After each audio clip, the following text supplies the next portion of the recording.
성경 공부하겠습니다. 함께 하실 말씀은 구약 성경 다니엘 1장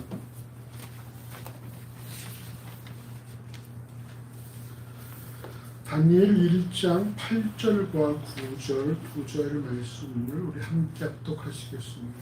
다니엘 1장 8절과 9절 구약 성경 1231쪽 전으로 있습니다. 자, 2절 말씀을 합독합니다. 다니엘은 뜻을 정하여 왕의 진리와 그의 마시는 포도주로 자기를 더럽히지 아니하리라 하고 자기를 더럽히지 않게 하기를 환관장에게 구하니 하나님이 다니엘로 환관장에게 은혜와 긍휼을 얻게 하신지라. 아멘.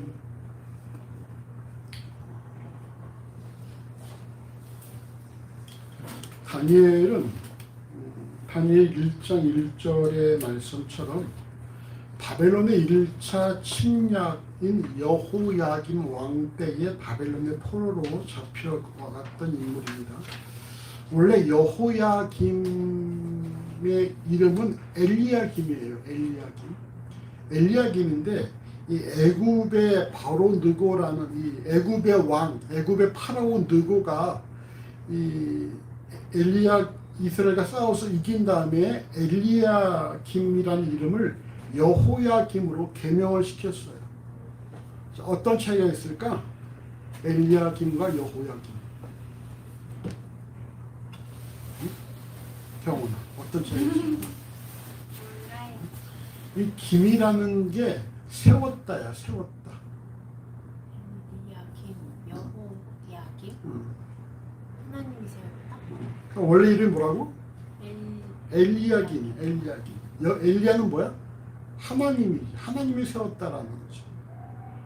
근데 느고가 볼 때에 이 이름이 기분이 나쁜 거야. 왜? 하나님이 왜 너를 세워? 넌 그냥 너희 나라의 신이 너를 세운 거야. 그 이름 뭐로 바꿨어? 여호야김으로 바꿨단 말이야. 그러니까 하나님이 세운 왕이 아니라 그냥 너희 나라, 너희 민족의 신 여호와가 세운 신이야. 여호야김을 바꿨다라는 것이죠. 이 유다 왕국은 여호야김의 아들 여호야김 시대에 2차 바벨론의 침략을 받았고 여호야김의 형제인 마따니아, 훗날 또 마따니아는 바벨론에 의해서 시드기야라는 이름으로 바뀝니다. 그러다가 주전 586년에 바벨론의 3차 침략으로 해서 멸망을 합니다. 다니엘 1장 3절과 4절에 의하면 바벨론 왕 느부갓네살은 이스라엘의 왕족과 귀족의 몇 사람 곧 흠이 없고 아름다우며 모든 재주를 통달하고 지식을 구비하며 학문에 익숙하여 왕궁에 모실 만한 소년을 데려오게 했는데 여기 누가 포함됐어요? 여기에 다니엘과 세 친구인 하나냐와 아세라와 미사엘도 함께 선발이 되었다라고 다니엘 1장 6절의 말씀을 하고 있습니다. 자, 선발된 이들에게는 어떤 일이 주어졌냐? 자, 다니엘 1장 4절과 5절 말씀을 같이 읽어보시죠. 선발된 이들에게는 갈대아 사람의 학문과 방언을 가르치게 하였고 또 왕이 지정하여 1장 4절과 5절 또 왕이 지정하여 자기의 진리와 자기의 마시는 포도주에서 그들 날마다 술가를 주어 3년을 길게 하였으니 이는 그 후에 그들을 왕이 앞에 모셔 서게 함이었다. 아멘. 4절 하반절도 보면은 왕궁에 모실 만한 소년을 데려오게 하였고 그들에게 뭘 했어요? 그들에게 갈대아 사람의 학문과 방언을 가르치게 하였다라는 거예요. 포로의 신분으로 잡혀온 이들이 침략국의 관리가 될 기회에 선발되었고 이를 위해 3년간 왕의 음식을 먹고 마시며 해당 나라의 학문과 언어를 익힌다라는 것입니다. 왜? 물소리? 그러니까 포로로 잡혀온 이들이 그 나라의 관리가 될 수 있는 기회를 얻은 것만도 대단할 수가 있겠지. 그날의 학문을 익힌다. 그것만도 대단할 수가 있는데 뭐가 주어지는 거야? 왕과 동일한 상이 주어지고 있다는 거야. 왕과 동일한 음식을 먹게 된다는 거야. 그럼 어떻게 생각해, 경원이 이런 상황에서?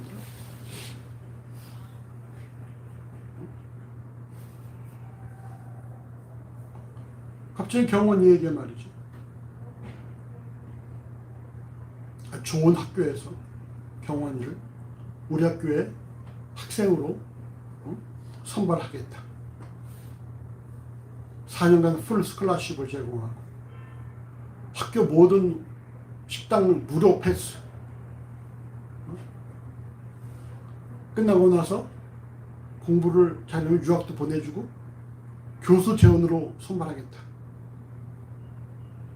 땡큐 노 땡큐? 땡큐지 땡큐.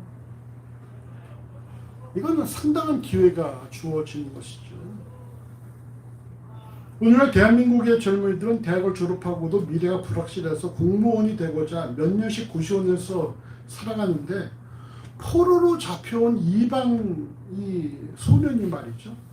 관리의 어떤 재원으로 선발되어서 3년간 정부에서 제공하는 음식과 학문을 배운다는 것은 이건 여간 감사한 일이 아닐 수 없습니다. 이럴 때 우리가 흔히 말하는 게 뭐예요? 와, 하나님의 은혜다라고 생각할 수 있죠. 와, 내게 이런 일이 하나님의 은혜네, 은혜. 라고 얘기할 수 있을 거예요. 오늘 본문이 이런 상황에 놓여진 다니엘과 하나냐와 미사랴와 아사엘의 결정에 대해서 말씀하고 있어요. 뭐라고 이들은 어떻게 했는가? 1장 8절 다시 한번 같이 읽어보시죠. 다니엘은 뜻을 정하여 왕의 진미와 그의 마시는 포도주로 자기를 더럽히지 아니하리라 하고 자기를 더럽히지 않게 하기를 환관장에게 구하니. 그래서 다니엘은 바벨론의 관리 재원으로 선발된 사실에 대해서 좋아했었다는 거예요? 좋아하지 않았다는 거예요? 좋아하지 않았다는 거예요. 그걸 달가워하지 않았다는 것입니다. 누가 보더라도 상당한 기회일 수 있는 그것을 다니엘은 원하지 않았다는 것입니다. 그 이유는 다니엘이 뜻을 정했는데 그 뜻은 뭐예요? 뭐라고 되어 있어요? 성경에? 자기를 더럽히지 않겠다는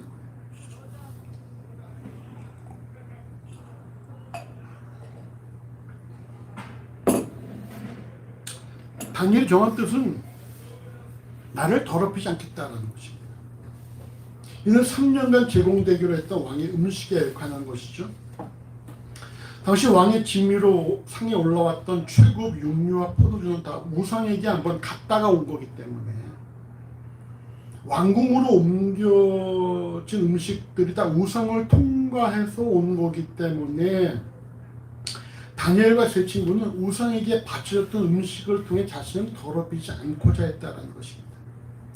자신이 출세할 수 있는 위치에 있음에도 불구하고 오히려 그것이 자신들을 더럽힐 수 있다라는 그런 생각에 뜻을 세웠다라는 것으로 주목을 해야 한다는 거예요.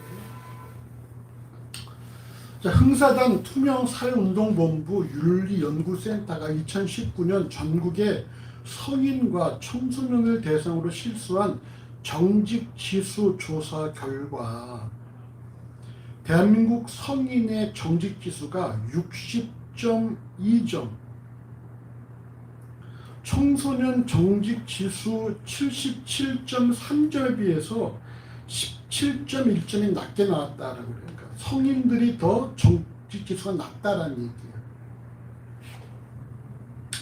초등학생의 정직지수가 87.8점, 중학생이 76.9점, 고등학생이 72.2점, 그리고 20대가 51.8점, 30대가 55.6점, 40대가 58.7점, 그리고 50대 이상은 66.5점으로 가장 높은 게 초등학생이고 초등학생에서 조금씩 내려가다가 20대에서 완전히 51.8 절반으로 됐다가 다시 30대부터 상향되고 있다는 거. 그러니까 이렇게 V자 곡선을 긋고 있다는 것이 정치 지수가. 그러니까 대학생과 20대가 가장 정치 지수가 악화되었다는 거예요. 또 재미있는 사실이 이보다 5년 전인 2014년 12월 29일에 동일한 윤리연구센터가 전국 초중고생 11,000명을 대상으로 조사한 결과 10억이 생긴다면 죄를 짓고 1년 정도 감옥에 가도 괜찮냐라는 항목에 초등학생 17%, 중학생 39%, 고등학생 56%가 이 10억이 생긴다면은 내가 감옥에 가겠다라고 답했다라는 거예요. 5년 전에 초등학생, 중학생, 고등학생들은 그렇게 할 수 있다라고 답했다는 것이죠. 그리고 5년 뒤에 우리가 정치 지수를 봤을 때에 V자 곡선을 그으면서 20대에서 가장 정치 지수가 낮다라는 거예요. 그러니까 뭐 효용은 30대니까는 빠진다, 아슬아슬하게 빠진다 할지라도 경원이 20대니까. 나 20대인데. 이제 20대예요? 나만 29세야.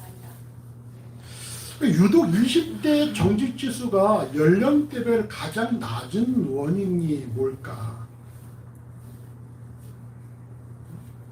무엇일까? 갖고 싶은 게 많아서. 욕심이 많아서. 그런데 왜 이렇게 V자를 그을까? 왜 어린애들은 높고 20대 가서 가장 낮고 30대부터 다시 올라갈까? 과연 20대에 어떤 일이 있었을까? 완전히 새로운 집단에 소속된 좌절을 많이 겪고. 웬 자주만 겪었어?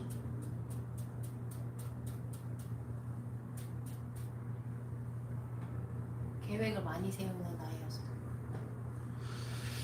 그러니까 20대, 지금의 20대가 특별하게 경험을 한 부분들이 있을 수 있다는 거예요. 성장 과정 속에서.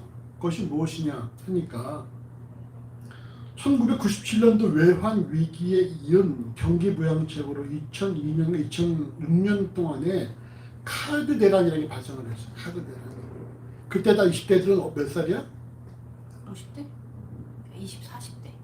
20대가 40대야? 그때 20대라는 거 아니에요? 그때 지금 그 19년도에 20대 애들이 97년, 2000년대 전후에 몇 살일까? 안 태어났어. 애기다. 막 초등학교 들어가기 전 애들일 수 있겠지. 초등학교 저학년들이나 이런 애들일 거란 말이야. 10세 전후의 아동들이 이 부모들이 어려움을 겪는 것을 보고 자랐다는 거. 다른 나이 때보다 요 애들이 부모들이 힘들고 어렵게 살아가는 것을 보고 자랐다는 거. 이때는 자살도 많이 했어. 동반자살, 가족들 간에 자살 많이 했단 말이야. 그런 가운데 태어난 아이들이 물질에 대해서 아주 민감한 그런 모습을 보고 있다라고 할 수 있다는 것입니다. 이는 오늘을 지배하는 이 시대의 정신이 무엇인지를 우리에게 분명히 보여주는데, 이런 물질 만능주의 또는 천민자본주의, 출세지향주의가 오늘날 대한민국의 시대의 정신이 되어 있다는 것입니다. 개같이 걸어서 정승같이 쓴다, 혹은 뭐로 가도 서울로만 가면 된다라는 그 모든 표현들이 과정보다 결과를 더 중시하는 그런 모습이라는 거예요.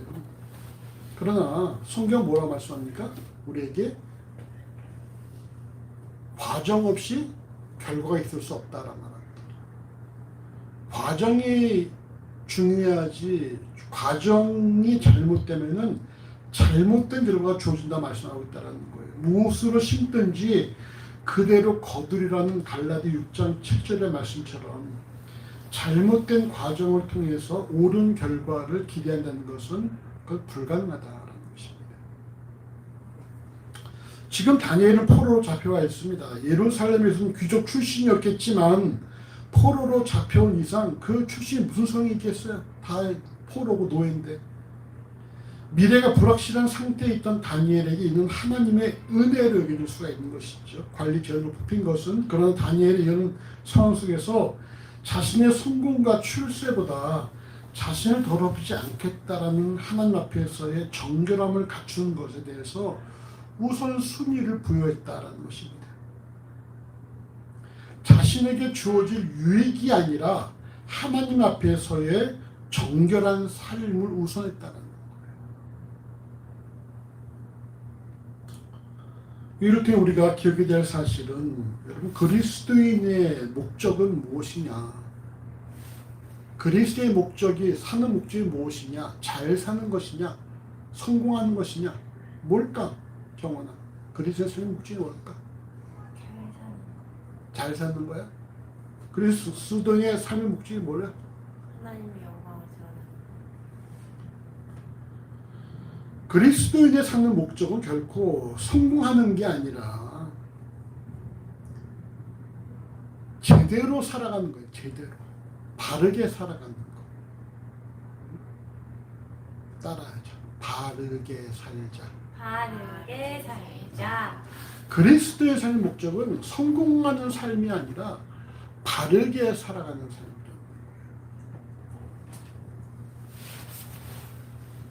디모데후서 2장 21절에서도 늘 기도할 때마다 말하잖아. 큰 집에는 금그릇, 은그릇, 나무그릇, 질그릇이 있어. 그 중에서 주인이 쓰기에 합당한 그릇은 어떤 그릇? 깨끗한 그릇이라고 그래. 깨끗한 그릇. 세상에서는 금그릇, 은그릇을 쓸 수도 있겠지만 주인은 깨끗한 그릇을 쓴다라는 것이죠. 그러니까 교회의 역할도 뭐야? 교회의 역할이 부흥성전의 교회 역할이 아니죠. 교회의 역할은 사람들을 하나님 말씀으로 세우는 것이 교회의 역할이에요. 어떻게든 사람들을 채우는 게 목적이 아니라 사람들이 한 명이든 두 명이든 간에 하나님 말씀으로 제대로 세우는 게 교회의 역할이에요. 그 역할을 우리가 감당하면 나머지는 어떻게 하는 거야? 하나님께서 우리에게 너희가 먼저 그의 나라와 그의 일을 구하면 이 모든 걸 내게 더하시리라는 말씀처럼 우리가 먼저 주의 것을 구하면 주께서 우리의 삶을 더하시는 것이고 교회도 마찬가지로 교회가 주의 것을 먼저 구하면 하나님께서 그 교회에 필요한 것들을 허락하시는 것이죠. 이번 주에 내가 기도는 올라가서 기도하는 가운데 그 기도를 했어요. 하나님, 우리 올해 참 많이 어렵다고 합니다. 참 많이 어렵다고 하는데 우리는 어려운 중에서도 더 구제 선교비를 진행을 했습니다. 그런데 최소한 아무리 어려워도 구제 선교비만큼은 다 제때 집행될 수 있도록 해주십시오.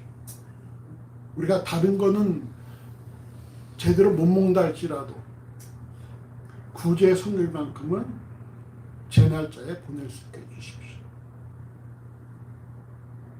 이게 우리가 주의 일을 하면은 주께서 우리 일을 하신다는 사실을 기억을 해야 돼요. 경원이가 주의 일을 하면 주께서 경원이의 삶 속에서 일을 하시는 것이죠.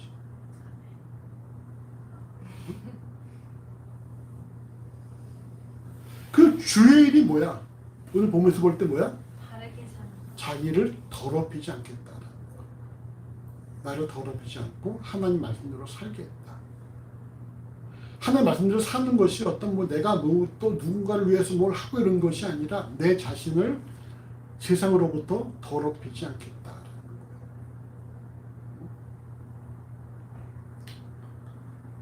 이렇게 자기를 더럽히지 않겠다라고 말할 때 환관장이 들을 때 어떻겠어 기분이? 환관장으로서는 어떻게 되겠어? 뭐라고? 환관장이 여기 포로 잡혀를 위해서 야 너 나와 너희들은 앞으로 3년 동안에 왕의 진미를 먹을 거야. 그리고 바벨론의 학문과 언어를 익힐 거야. 그럼 다들 반응 어떨까? 좋아할 거 아니야. 오케이 땡큐 할 거 아니야. 포로 신분에서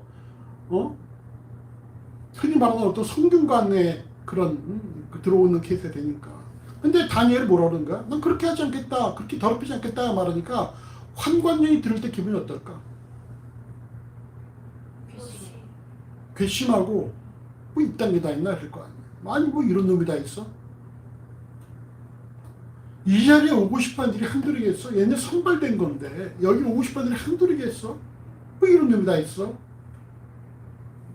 근데 오히려 다니엘은 자칫 선발해서 탈락될 수 있는 그런 요구를 하는 거예요.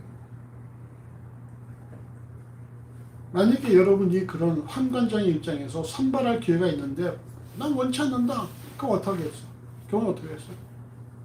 경훈이가 원에서 이렇게 아이들을 돌보다가 그래 내가 오늘은 너하고 네가 원하는 걸 내가 해줄게. 오늘은 너 나랑 밖에 나가자. 했는데 얘가 나는 선생님과 함께 나가기 원치 않아요. 그러면 어떻게 했어? 그럼 너 말 하지 말고 다른 애 있잖아. 우리 그럴 거 아니야. 다시 그 애한테 기회를 안 줄 수도 있겠지. 효영이 너 어떻게 했어? 네 원아 중에 그런 아이가 있다면. 있는데 있는데 속상하지. 속상하고.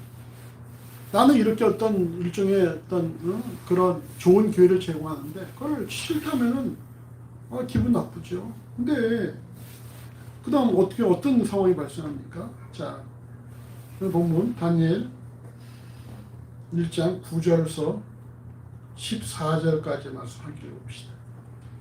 하나님이 다니엘의 환관장에게 은혜와 긍휼을 얻게 하신지라. 환관장이 다니엘에게 이르되 내가 내 주 왕을 두려워하노라. 그 너희 먹을 것과 너희 마실 것을 지정하셨거늘 너희 얼굴이 초췌하여 동수년들만 못한 것을 그로 보게 하시게 할 것이 무엇이냐. 그렇게 되면 너희 까닭에 내 머리가 왕 앞에서 위태하게 되리라 하니라. 환관장이 세워 다니엘과 하나냐와 미사엘과 아사라를 감독하게 한 자에게 다니엘이 말하되 청하오니 당신의 종들을 열흘 동안 시험하여 채식을 주어 먹게 하고 물을 주어 마시게 한 후에 당신 앞에서 우리 얼굴과 왕의 질문을 먹는 수녀들의 얼굴을 비교하여 보아서 보이는 대로 종들에게 처분하소서 하며 그가 그들의 말을 쫓아 열흘을 시험하더니. 이렇게 다니엘이 주어진 기회를 닥쳤을 때에 그때 환관이 어떻게 했느냐? 성경에 뭐라고 되어 있습니까? 그때 하나님이 다니엘과 하여금 환관장에게 뭘 있게 하셨다? 은혜와 긍휼을 얻게 하셨다. 이렇게 말씀합니다. 오늘 보면 다니엘서 1장 10절에 환관장이 다니엘에게 뭐라고 말합니까? 내가 내 주 왕을 두려워하노라. 그가 너희 먹을 것과 너희 마실 것을 지정하셨거늘 너희의 얼굴이 초췌하여 동무소년들만 못한 것을 그로 보시게 할 것이 무엇이냐. 그렇게 되면 너희 까닭에 누가 위태로? 내 머리가 왕 앞에서 위태롭게 되리라. 이 말씀을 볼 때에 이 다니엘이 말이 자칫하면 환관장의 머리를 위태하게 만들 수 있는 그런 제한이 될 수가 있다는 거예요. 내가 네 말대로 했다가 네 얼굴이 만약에 다른 애들 보다 못하면은 왕이 나한테 그거를 책망할 거고 내 머리가 위태로울 수 있다 이렇게 말하고 있다는 거예요. 이처럼 자신의 위치가 위태로운 상황임에도 불구하고 다니엘의 의견을 무시하거나 다니엘을 탈락시키지 않고 왕의 환관장이 포로로 잡혀온 소년에게 자신의 입장을 설명하며 이해를 구한다. 이건 진정 뭡니까? 이게 진정 은혜와 긍휼이 임한 것임을 알 수가 있다는 거예요.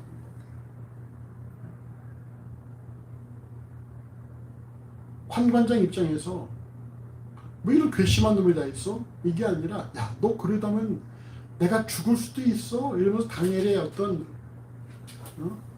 좀 의견을 구하고 있다는 것이죠.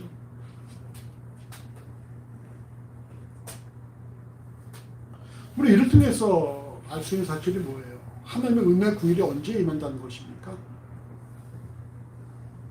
하나님의 은혜와 긍휼은 내가 내 것을 포기하고 하나님 것을 택했을 때에 은혜와 긍휼이 임한다.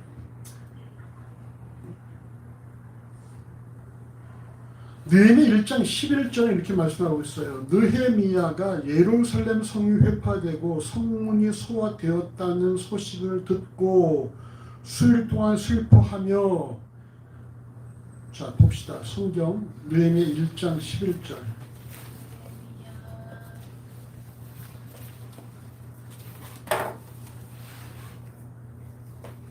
느헤미야 1장 11절. 구약성경 727쪽. 느헤미야 1장 11절 같이 읽어봅시다. 주여 구하오니 귀를 기울이사 주의 기도와 주의 이름을 경외하기를 기뻐하는 종들의 기도를 들으시고 은혜의 종으로 형통하여 이스라엘 앞에서 은혜를 입게 하옵소서 하였더니 그때에 내가 왕의 술관원이 되었었느니라. 아멘. 자, 그때가 언제예요? 그때가 느헤미야가 여호와 앞에 기도하고 났을 때. 왜 기도했어? 예루살렘 성이 무너지고 성문이 불에 탔다는 소식을 느헤미야가 듣고서 너무 그것이 마음이 아픈 거야. 어떻게 이 여호와의 성이 이렇게 됐는가? 그럼 너게 너무 마음이 아파서 술도 울면서 금식하며 기도했던 거야. 그러면서 하나님, 내가 이 사람 앞에서, 이 사람이 누구야? 그 당시에 왕. 이 왕 앞에서 은혜를 입게 하옵소서라고 기도했더니 어떤 일이 벌어졌어? 그때에 내가 왕의 술관원이 되었느니라. 이렇게 말씀했다는 거.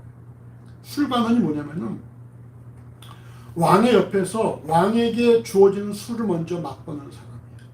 왜 맛봐? 독이 들었을까 봐. 그러니까 왕이 누구한테 술관원 시키겠어? 믿는 사람? 가장 믿는 사람한테 시키는 거야. 근데 이 포로로 잡혀온 느헤미야가 왕의 술관원이 되었다는 얘기예요. 그래서 왕한테 자기의 상황을 얘기할 수 있는 기회가 만들어질 수 있는 상황이 만들어졌다는 것이죠. 하나님을 기쁘시게 하는 일에는 관심도 없고 자신의 유익만을 생각하며 하나님의 은혜와 긍휼을 구한다면 하나님께서 그런 사람의 은혜와 긍휼을 허락하실까 안 하실까? 안 하시지. 이건 마치 어린아이가 돈을 달라고 칼을 달라는 거 마찬가지라. 주면 위험하기 때문에 줄 수가 없다는 거죠. 하지만 먼저 하나님 것을 구하는 사람에겐 하나님께서 그에게 은혜와 긍휼을 입게 하신다는 거예요. 역대하 27장 6절에 뭐라 말씀하고 있냐면은 요담이 여호와 앞에서 정도를 행하며 점점 강성해져갔다 이렇게 말씀하고 있어요. 이 정도가 뭐야? 우리가 앞에 살펴봤던 바르게 사는 것. 요담이 여호와 앞에서 바르게 사니까 정도를 행하니까 점점 점진적으로 강성해져 갔다는 사실입니다. 결국 그리스도인의 삶 속에서 하나님의 은혜와 긍휼을 경험하지 못하는 이유는 뭘까? 하나님을 기쁘시게 하는 삶이 아니라 자기를 기쁘시게 하는 삶을 살고자 하기 때문에 하나님의 것을 구하지 아니하고 자기의 것을 구하려고 하기 때문에 은혜와 긍휼을 이룰 수가 없다는 거예요. 하나님을 기쁘시게 하는 일에 뜻을 세우고 이행할 때 하나님의 은혜와 긍휼이 임한다는 것입니다. 내 것을 내려놓고 하나님의 뜻대로 살고자 할 때, 바르게 살고자 할 때에 은혜와 긍휼이 임한다라는 거예요. 환관장의 설명을 들은 다니엘은 오늘 본문 다니엘 1장 11절 13절에서 제안을 합니다. 당신의 종들을 열흘 동안 시험하여 채식을 주어 먹게 하고 물을 주어 마시게 한 후에 당신 앞에서 우리의 얼굴과 왕의 진미를 먹은 소년들의 얼굴을 비교하여 보아서 보이는 대로 종들에게 처분하라는 것입니다. 자, 주어진 것이 뭐예요? 왕의 진미와 포도주인데 그것을 거부하고 뭘 원하는 거야? 채식과 물을 주십시오 하고 있다는 거예요. 베지테리안처럼 말이죠. 나는 육류를 원치 않고 채식과 물만 주십시오. 그래서 내가 일주일 뒤에 열흘 동안 한번 왕의 진미를 먹는 소년들과 비교해 보십시오. 이렇게 말하고 있다는 거예요. 이제 다니엘은 이 일에 대한 처분을 누구한테 맡긴 거예요? 판관장한테 맡긴 거예요? 하나님께 맡긴 거죠. 판관장에게 맡길 게 없지. 그럼 일을 동안 일을 누가 하셔? 하나님이 하시는 거야. 판관장은 네 결과만 볼 거 아니야. 자신은 하나님을 위해 더럽히지 않기로 뜻을 세우고 결단했으니 이제 그 외 일은 하나님께서 알아서 하십시오. 나는 당신을 위해서 당신의 것을 구했고 당신 앞에서 내가 지금 할 수 있는 최선을 다했고 이제 열흘 동안 내게 이제 하나님이 일하실 시간이 주어졌습니다. 이제 이 시간 하나님께서 알아서 하십시오 하는 거예요.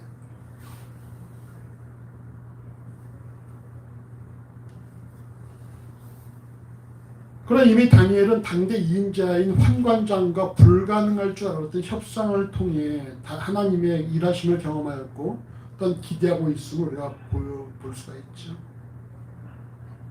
앞서 살펴본 것처럼 하나님께서 환관장의 심령을 인도하시지 않고서는 도저히 환관장과 포로 소년 간의 협상이란 불가능한 모습이기 때문입니다.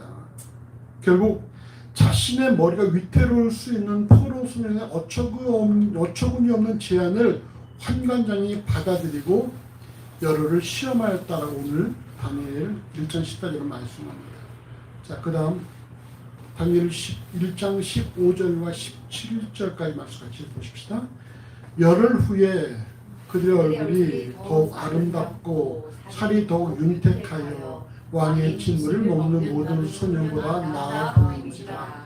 이러므로 감독하는 자가 그들에게 분정된 진미와 마실 포도주를 제하고 채식을 주니라.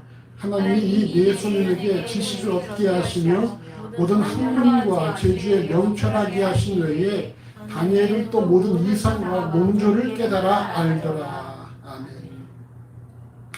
자, 10일이 지난 뒤에 어떤 결과가 나왔을까요? 성경 뭐라 말씀하고 있습니까? 다른 소년들보다 더 좋아 보여. 다른 소년들보다 더 나아 보였다는 거예요. 얼굴이 더 아름답고 살이 더 윤택해서 왕의 진미를 먹는 소년보다 더 나아 보였다. 여기서 뭐가 나오는 거야? 응? 할렐루야가 나오는 거지. 이거 누가 일하신 거야? 하나님이 일하신 거지. 열흘 동안 여호와께서 일하셔서 더 나아 보였단 말이야. 열흘 동안 왕의 진미와 포도주를 먹은 자보다 채식과 물을 먹는 이들의 얼굴이 더욱더 윤택하고 아름답고 살이 윤택하다는 사실은 인간의 상식으로 이해가 돼, 안 돼? 안 돼. 안 되기 때문에 누가 한 일이야? 하나님이 하신 일이야. 도저히 인간의 상식으로 이해가 안 되는데 됐어, 일이. 그럼 하나님이 하신 일이지. 하나님을 기쁘시게 하는 일에 뜻을 세우고 이행한 결과 하나님께서 그들의 원함을 이루어 주셨다는 사실입니다. 이를 통해 볼 때에 부유해서 잘 먹는 이들이 가난해서 잘 먹지 못하는 이들보다 더욱더 건강하다라는 논리는 성립되지 않음을 알 수 있어요. 지난주에 우리 경원이는 지난주 못 왔지.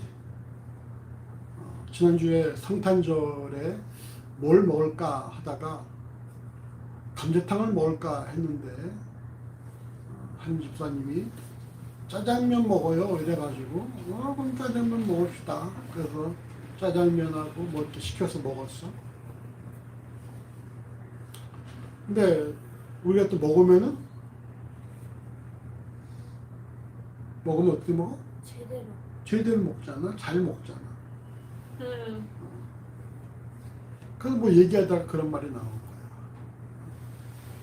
우리가 바람은 들어와도 천장은 저렇게 엉망이어도 먹는 건 제대로 먹지. 이런 말들이 나왔단 말이야.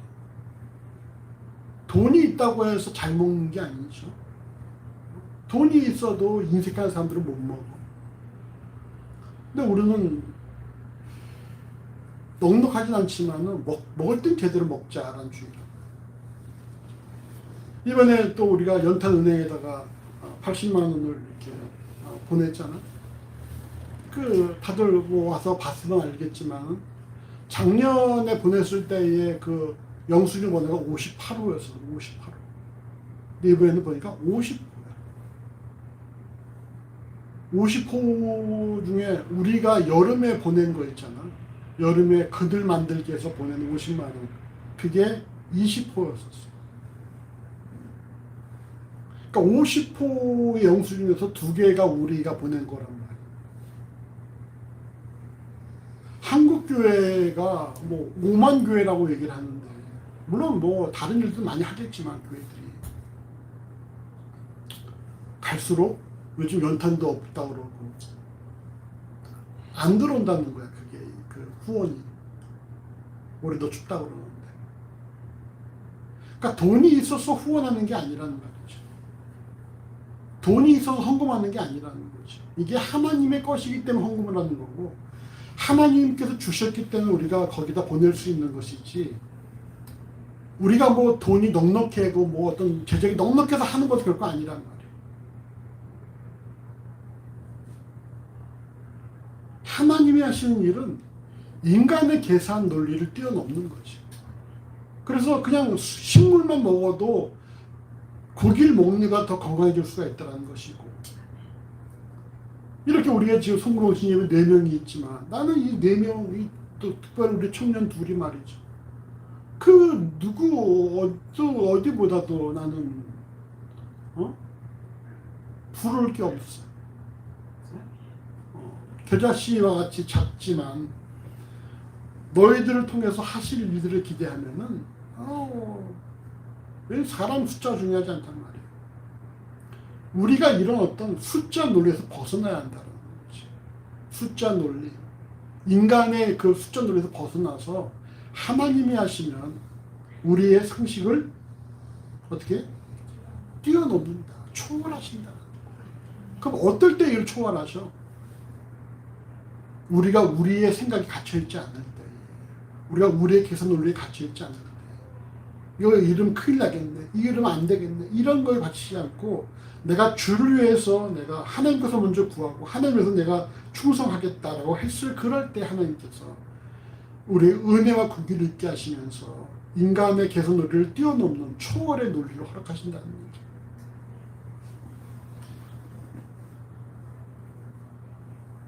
우리가 비록 작아도 나는 우리가 작다고 생각하잖아. 작은 거에 관계없이 크고 작은 게 문제가 아니라 우리 건강하다라고 생각해. 건강하다. 어떻게 생각해, 경호? 넌 안 건강해? 너도 건강해. 정말 이제 회복해야 돼. 회복도 하고 건강도 하고. 또 하나님을 기쁘시게 하는 일에 뜻을 세운 이들만이 아니라 또 다른 이들이 그 결과를 목도하게 되었는데, 이는 다니엘과 세 친구를 감독한 자였어요. 오늘 보면 다니엘 1장 16절은 감독하는 자가 그들에게 분정이 된 진미와 포도주를 제하고 채식을 주니라 이렇게 말씀하고 있어요. 처음 다니엘과 세 친구가 왕의 진미와 포도주가 아닌 채식과 물을 요구했을 때 감독하는 이들은 어이없어 했겠지만, 지금 나타나는 결과는 무엇입니까? 이들을 적잖이 당황케 했을 것이라는 거예요. 어떻게 이게 가능하지? 이라는 것이죠. 어떻게 이게 가능할 수 있을까? 예수를 주라고 고백하는 그리스도인을 주변인들에게 주변인들은 이 그리스도인들을 주변에서 만만하게 볼 뿐만 아니라 오히려 그들의 그리스도인들을 조롱하고 조선 이유 중에 하나가, 그 이유가 뭐겠어요? 그리스도인이라고 할 때에 그걸 하찮게 보는 이유가 뭐겠어? 대단하지 않게 보는 이유가. 다르지 않아서. 너나 나나 똑같다 생각한단 말이야, 그 사람들이. 너도 나랑 똑같잖아. 뭐 그리스도인 뭐 달라? 분명 우린 다르다라고 배우고 있는데, 그들이 볼 때 우리는 뭐야? 똑같다라는 얘기, 똑같다. 오히려 더 나쁘다라는 말도 하잖아. 그리스도인들이 더 나빠. 요즘 또 뭐 워낙 말이죠. 이 매체에서 다 그리스도인을 어떻게 표현합니까? 다 가식적이고 위선적인, 모순적인 사람들이 다 드러나고 있단 말이에요. 그러니까 이런 것들이 어떤 지금 세상이 그리스도를 바라보는 어떤 그런 그 관점이란 말이에요. 그리스도인들 말로만 다 하고 실제로 생활을 우리가 더해. 이게 그들의 고백이란 말이에요. 마태복음 5장 47절에 예수께서 너희가 남보다 더하는 것이 무엇이냐고 질문하시는데, 이는 우리가 남같이 살면 안 되고 남보다 더하는 삶, 남다른 삶을 살아야 한다는 말씀이에요. 남다른 삶을 살아갈 때에 우리의 삶을 통해 일하시는 하나님을 주변인들이 목도할 수 있고, 이를 통해 그들이 하나님을 알아갈 수 있기 때문에 우리를 통해서 하나님이 드러나야 돼. 경원이 너를 통해서 하나님의 일하심이 증명돼야 한다는 거야. 효영이 너를 통해서 하나님의 일하심이 입증돼야 한다는 거야.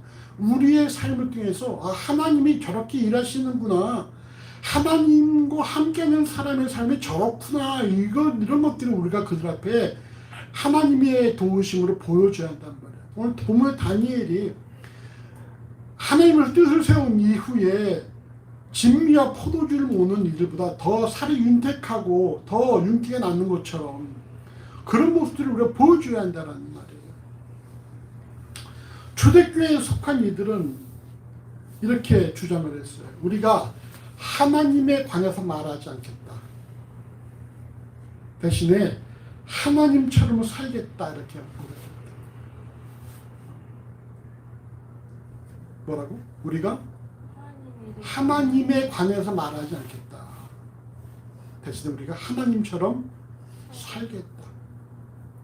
말로써 전하는 게 아니라 내 삶을 통해서 전하겠다라고 말합니다.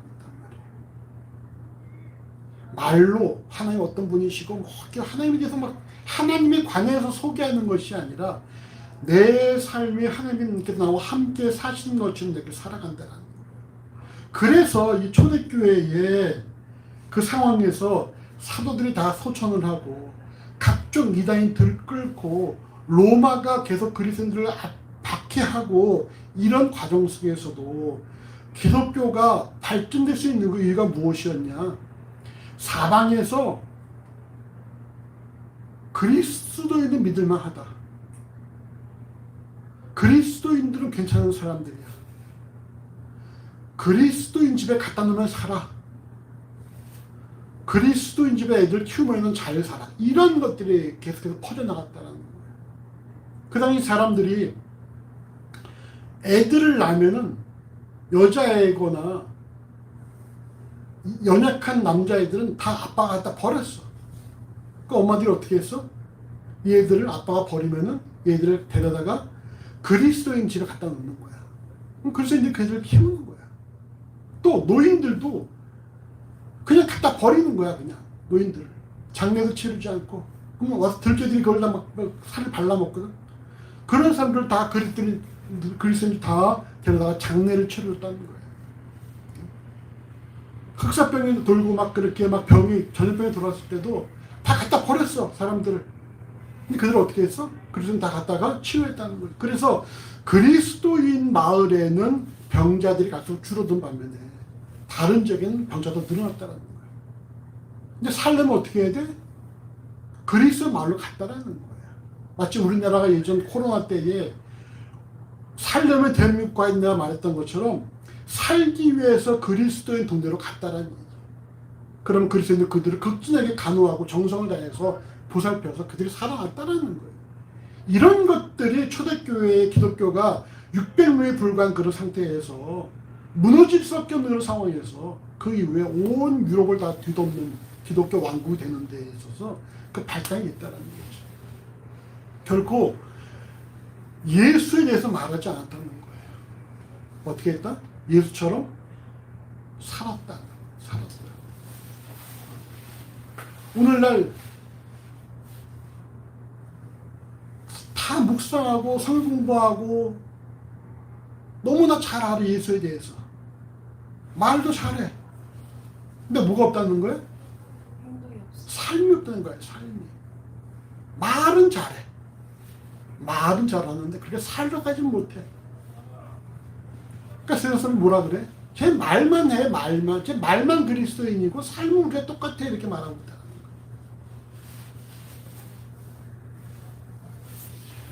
있다. 본문 다니엘서 1장 17절은 하나님께서 이 내 소년에게 지식을 얻게 하시며 모든 학문과 재주에 명철하게 하신 외에 다니엘은 이 모든 이상과 몽조를 깨달아 알게 하셨다고 말씀하고 있습니다. 하나님께서 다니엘과 세 친구가 구하지 않은 지식을 얻게 하시고 모든 학문과 재주에 명철하게 하시며 특히 다니엘에게는 이상과 몽조를 깨달아 알게 하셨다는 사실은 마치 열왕기상 3장 13절에서 하나님께서 솔로몬이 구한 지혜 이외에 구하지 않은 부와 영광도 주셨다는 말씀을 생각나게 합니다. 우리가 하나님을 구할 때 우리가 내 것을 포기하고 내 필요를 내려놓고 하나님만을 구할 때에 하나님께서 하나님 보시기에 우리에게 필요한 모든 것들을 주신다는 사실을 명심을 해야 돼요. 내가 내 것을 포기하고 하나님을 구하면 하나님께서 내게 우리에게 필요한 모든 것들을 주셔. 근데 우리가 내가 필요한 것만 달라고 하면 한 주시 안 주셔? 주실 수도 있어. 안 주신단 말이에요. 주실 수도 있죠. 근데 그건 하나님 뜻과 맞을 때 주시지만 거의 안 주셔. 왜? 줘봐야 뭐야? 자기 일 위해서 살 텐데, 자기 욕심을 위해서 살 텐데 주실 이유가 없지.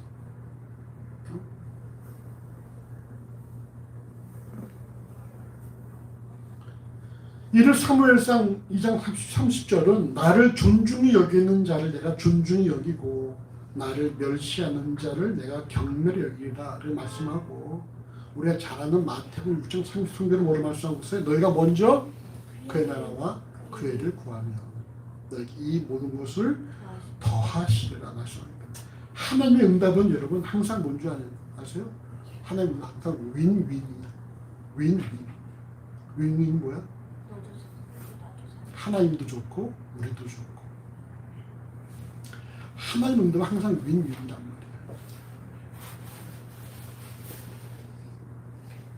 근데 우리가 우리 것만 구하면은 나만 윈하기 원한다면은 그때 뭐야? 둘 다 하나님께서 우리 주시지 않고 한 영광도 가려워지는 것이죠. 우리가 윈윈 하려면은 내 것을 내려놓고 내 필요를 내려놓고 오직 하나님을 기쁘시게 하는 일을 구해야 한다는 거예요. 그때 하나님께서 또한 구한 자의 삶을 풍성하게 만드신다는 것입니다. 여러분 올해에 말이죠. 2023년에 여러분 뜻을 정해야 돼. 어떤 뜻을 정해? 내가 내 원대로 살지 않고 하나님의 원대로 살겠다. 내가 내 필요를 구하지 않고 하나님의 필요를 구하며 살겠다는 뜻을 정해야 돼. 그래서 하나님의 뜻을 구하며 살아야 한단 말이에요. 내 필요를 요구하지 말고 하나님 필요를 얘기하란 말이에요. 그래서 하나님께서 어떻게 하신다고? 우리에게 은혜와 긍휼을 얻게 하실 뿐만 아니라 우리가 구하지 않은 것까지도 주신다는 거예요.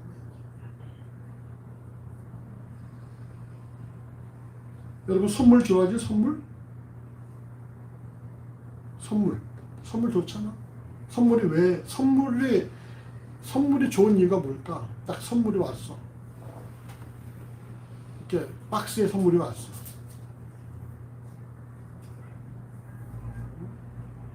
근데 이 박스를 보낸 사람이 자 경제가 경원인데 박스를 보냈어. 네. 그 기대 몇 점? 점수를 또 따진다면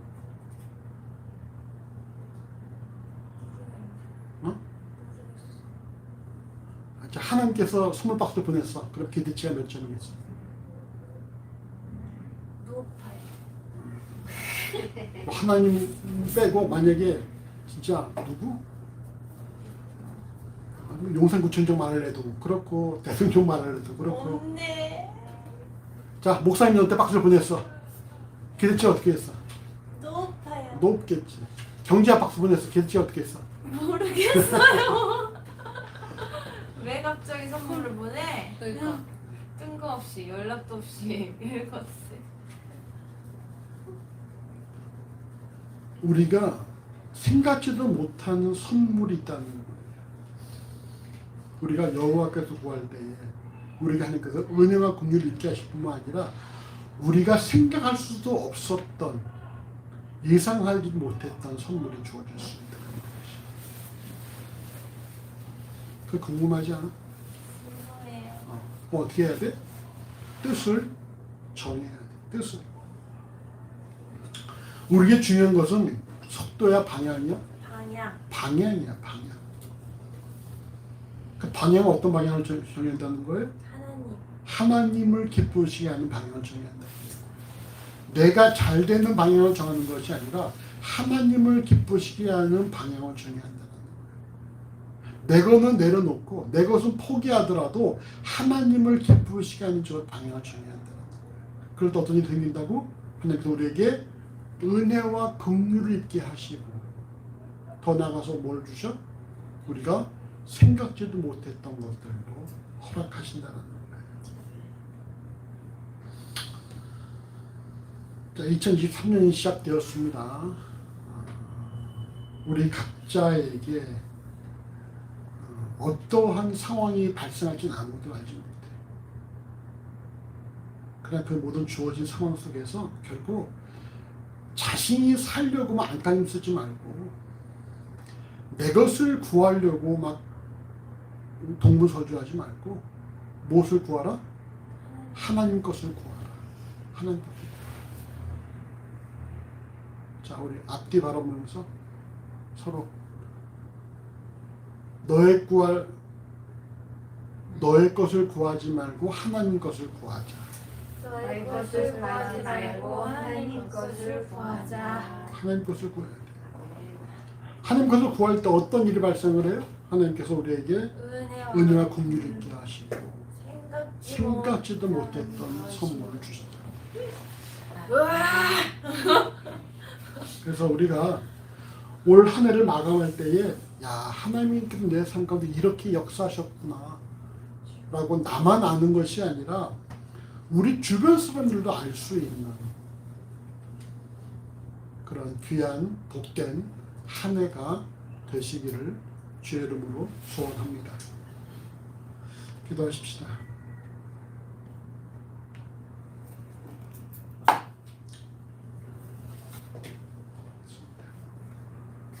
사모님 뒤에 불을 꺼주세요.